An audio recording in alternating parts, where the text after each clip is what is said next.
Sveiki visi, aš esu Gytė, Vilniaus Radvilų gimnazijos alumna, mokyklą baigiau prieš beveik 10 metų ir dirbu architektė. Noriu pasveikinti visus su 20-uoju gimnazijos gimtadieniu ir visų pirma noriu perduoti linkėjimus mokytojams. Už tai, kad globojate, rūpinotės, mokinote ir už tai, kad mes jūs atsimename iki šiol. O jaunesniems, tai yra moksleiviam, noriu paminėti 2 dalykus.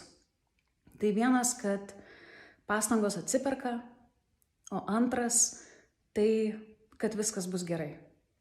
Kad ir ką jūs padarysite, kad ir kokie bus egzaminų rezultatai, kad ir kas gali pakišti koją, galiausiai jūs vis atrasite būdą padaryti gerai. Tai linkiu, kad būtų kuo sklandesnė ateitis ir gero gimtadienio.